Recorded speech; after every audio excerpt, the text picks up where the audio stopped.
শারদীয় দুর্গাপূজার মহাদশমীতে দেবী দুর্গার বিদায়ের ক্ষণে রাজধানী ঢাকার পূজা মণ্ডপগুলোতে ভক্তদের ভিড় জমে ওঠে। সকাল থেকেই অঞ্জলি প্রদানের মধ্য দিয়ে শুরু হয় দশমীর আনুষ্ঠানিকতা। একদিকে বিদায়ের বেদনা, অন্যদিকে সিঁদুর খেলার উচ্ছ্বাসে মুখর হয়ে ওঠে পরিবেশ। বৃহস্পতিবার সকাল থেকে আকাশে মেঘ আর গুড়ি গুড়ি বৃষ্টির মাঝেও ভক্তরা ভিজে ভিজে ছুটে আসেন পূজা মণ্ডপে।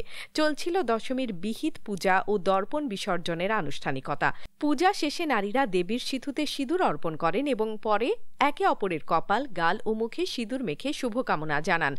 ঢাকার বাদ্য, উলুধ্বনি ও শঙ্খধ্বনিতে তখন উৎসবের আবহ আরও প্রাণবন্ত হয়ে ওঠে।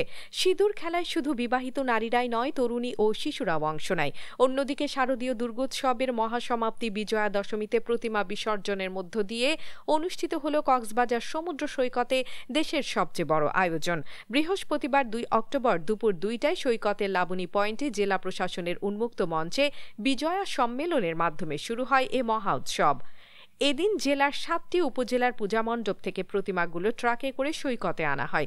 পাশাপাশি পার্বত্য জেলা বান্দরবানের লামা ও নাইক্ষ্যংছড়ি থেকেও প্রতিমা নিয়ে আসা হয় বিসর্জনের জন্য। অন্যদিকে চকরিয়া ও পেকুয়ার মণ্ডপগুলোর প্রতিমা বিসর্জন দেয়া হয় মাতামুহুরী নদীতে। লাখো মানুষের পদচারণায় মুখরিত হয়ে ওঠে কক্সবাজার সৈকত এলাকা। ভক্তরা দেবীর বিদায়ের মুহূর্তে একদিকে আবেগে আপ্লুত, অন্যদিকে উৎসবের আমেজে ভাসছিলেন। সন্ধ্যার পর মন্ত্রপাঠ ও শোভাযাত্রার মধ্য দিয়ে প্রতিমাগুলো সমুদ্রে বিসর্জন দেওয়ার মাধ্যমে শেষ হয় এবারে দুর্গোৎসব।